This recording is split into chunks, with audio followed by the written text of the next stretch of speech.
Assalamualaikum warahmatullahi wabarakatuh. Alhamdulillahilladzi arqa'il fi kitabihil karim. Tabarakalladzi biyadihil mulku wa huwa ala kulli syai'in qadir. Alladzi khalaqal mauta wal hayata liyabluwakum ayyukum ahsanu amala. Al-ayah. Qala Rasulullah sallallahu alaihi wasallam, kafa bil mauti wa'idha. Al-hadis atau kama qala. Sahabat-sahabat majelis yang saya cintai, pada malam hari ini sengaja ini karena kebetulan ya, kita akan membahas sedikit tentang kematian. Kebetulan sekali orang yang sering bercengkrama dengan kita di pasar ya, sering bertegur sapa, saling gojlok ini itu, sekarang sudah meninggalkan kita. Dan itu terkesan mendadak ya. Sahabat kita di pasar tentu kawan-kawan sudah tahu semua. Ada pelajaran penting yang harus kita ambil dari kematian orang-orang terdekat kita. Betapa Allah Subhanahu wa ta'ala berusaha dengan kematian itu mengingatkan kita bahwa umur kita ini tidak akan pernah lama ya, dan tidak kekal. Hidup kita tidak tahu kapan habisnya. Kalau baterai HP masih bisa kita perkirakan, oh sisa 30%, kemudian kita ngecas lagi, oh sisa 90, masih lama. Tapi umur tidak ada yang tahu, tahunnya ke tahun berapa, waktunya jam berapa, tidak ada yang tahu. Kenapa Allah rahasiakan? Agar kita dalam setiap keadaan kita selalu siap siaga. Kita ini kan sebenarnya tidak siap mati, tapi bergaya orang sok siap. Iya enggak? Kita semua ini yang di majelis Puring Hijrah, saya yakin tidak ada yang siap mati. Apa yang kita persiapkan? Cuma gaya kita nih kayak orang sok siap. Sholat santai, ibadah jarang-jarang. Kan itu gayanya orang siap tuh. Ibarat kita pakai motor ya, pergi di depan kantor polisi yang jelas-jelas akan ditilang kalau tidak lengkap surat-suratnya. Motor kita blong ya, spion tak ada, plat tak ada, SIM tak ada, STNK gak ada. Tapi gayanya kita lewat di situ tuh macam iya ya. Padahal pasti ketangkep tuh. Ibarat mati seperti itu kita. Kita tipu kawan kita nih, saya juga pribadi, gayanya kayak orang sok siap. Padahal kita tidak siap sama sekali. Tidak ada yang kita persiapkan.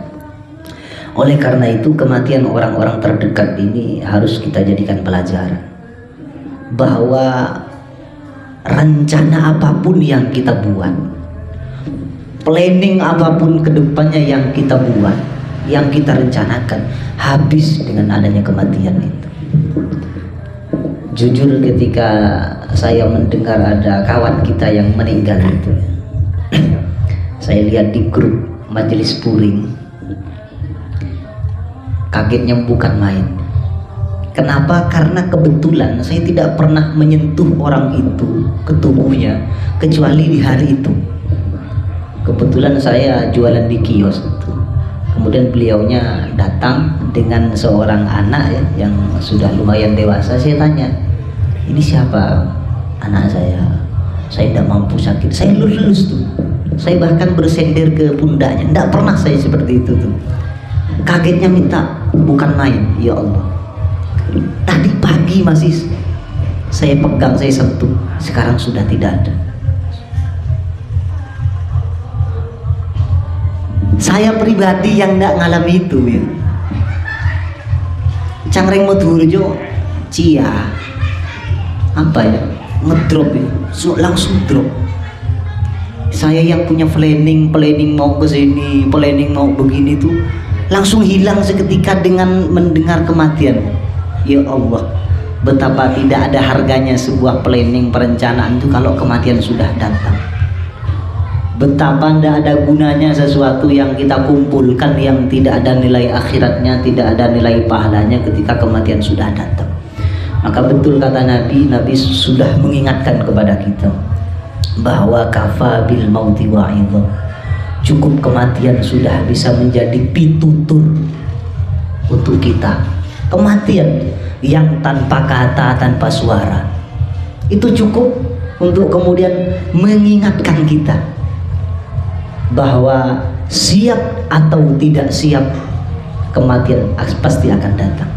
Kematian pasti akan datang. Maka apa yang harus kita persiapkan? Sudah siapkah kita kemudian menjalani atau menunggu kematian? Hidup ini cuma menunggu kematian. Hidup ini cuma menunggu mati. Tidak ada yang lain. Sama hidup ya, ketika masih hidup ya menunggu kebahagiaan. Ketika kita dalam keadaan bahagia, senang, maka tinggal menanti kesengsaraan. Pasti begitu. Kehidupan tuh seperti putaran tasbih, butiran tasbih. Kadang di atas, kadang di bawah. Sekarang kita bisa tertawa bahagia, mungkin besok ikan tak laku raut wajah kita. Terus begitu itu perguliran hidup. Pasti begitu, tidak mungkin ada orang cengingisan terus. Itu orang gila pasti. Orang gila aja ada berhentinya itu, tidak senyum sendiri terus. Hidupnya begitu. Bahkan orang bahagia aja bisa nangis loh. Orang dalam puncak kesenangannya aja ekspresinya sedih malah. Kayak biasa kawan-kawan SMA lulusan ya, itu kan ekspresi senangnya itu malah nangis, keluar air mata. Padahal senang tuh identiknya ketawa, bukan nangis. Ada orang ketimpa musibah luar biasa, ketawa. Saking tidak bisa nahannya, akhirnya timbul ketawa. Ada kan yang begitu juga? Itu Allah semua yang menjalankan itu semua. Jadi sekali lagi kita jadikan kematian sahabat kita ini. Makanya kalau ada orang mati, kita jangan cuma innalillah itu. Kalau kita bisa hadir. Kalau kita bisa ikut ke pemakaman, ikut. Tujuannya bukan kemudian agar kita bisa membujuk atau kemudian menenangkan keluarganya yang meninggal. Jauh dari itu, kita harus mengambil pelajaran dari kematian seseorang. Yang harus kita ingat diri kita, bukan keluarganya, bukan kasihan keluarganya, kasihan kita siap apa? Kita ini kan selama ini kan tidak begitu. Ada tetangga kita meninggal yang kita katakan kasihan ya keluarganya, itu begini. Artinya kita tidak pernah dapat pelajaran dari kematian seseorang. Kalau ke pemakaman tuh langsung balikkan kepada kita, ya Allah, betapa siapapun yang mencintai dan dicintainya tidak pernah ada yang menemaninya sampai ke dalam kuburan. Tidak ada. Ya Allah, betapa kayanya orang ini, ternyata yang dia bawa cuma sehelai kain kafan, tidak ada tambahannya. Dia mau bawa sandal jepit aja tak boleh. Jangankan sepatu, sandal jepit mau dibawa, haram hukumnya. Tak ada arti waktu itu. Gak ada artinya.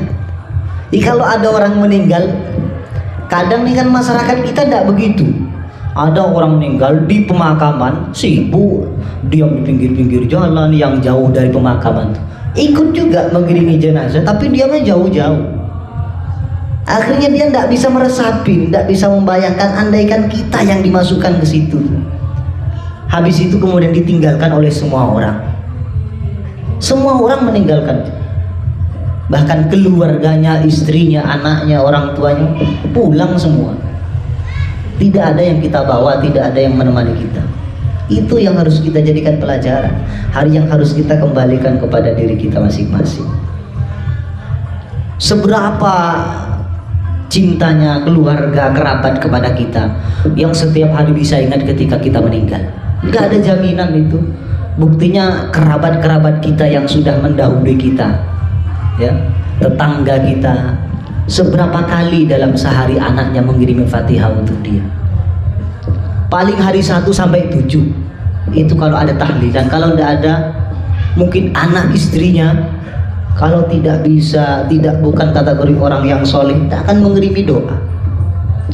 Full keluarganya itu 40 hari. Habis itu lupa, tidak dikirimi Fatihah, tidak diingat-ingat, tidak ada yang ngirimi pahala, tidak ada yang transfer pahala ke kita. Nanti 100 harinya baru ada acara lagi, betul ya? Habis itu 1 tahunnya, betapa lamanya kita menunggu pahala dari keluarga kita. Padahal kita masih hidup, kita perjuangkan betul-betul itu keluarga. Tapi ketika kita meninggal, dia hanya ingat setahun sekali. Habis itu 1000 harinya, 3 tahun setelahnya. Setelah 1000 harinya, itu setahun 2 kali kalau dia pergi ke kuburan. Hari Idul Adha sama Idul Fitri. Itu saja. Kita benar-benar sendirian di situ. Tidak ada yang menemani kita, tidak ada yang lagi bantu kita. Maka ini ayo kita sama-sama kita persiapkan apa yang bisa kita persiapkan. Jangan sok siap. Jangan sok siap. Kita ini kayak neraka jahanam tak panas bagi kita. Santai itu. Heran lah, saya pribadi heran. Sholat saja malas, harus dipaksa. Andaikan tak wajib paling tak sholat. Ya Allah, kayak neraka itu tak panas. Ada AC. Iya. Padahal kita kerja bangunan aja tak kuat tuh sehari. Tapi gayanya, saya pribadi gayanya kayak katanya takut neraka, tapi ya tetap aja kita melakukan sesuatu yang akan menjerumuskan kita ke dalam neraka. Katanya ingin masuk surga, tapi kita enggan melakukan amal-amal yang mendekatkan kita ke surga. Ini kan pengakuan dusta ini namanya. Ini yang kata Rasulullah Sallallahu Alaihi Wasallam, orang yang tertipu dengan rahmat Allah. Tertipu itu. Kenapa tertipu? Dia mengandalkan sifat Rahman Rahimnya Allah, mengandalkan sifat pemurahnya, kasih sayang Allah, mengandalkan sifat Ghafurnya Allah, Maha Pengampunnya Allah, tapi dia selalu berbuat kesalahan. Ini orang yang terbujuk. Kalau kita berhusnudzon kepada Allah, Allah itu bersifat Rahman Rahim, Allah itu bersifat Ghafur, ya, Maha Pengampun. Ya kita juga berusaha agar diampuni.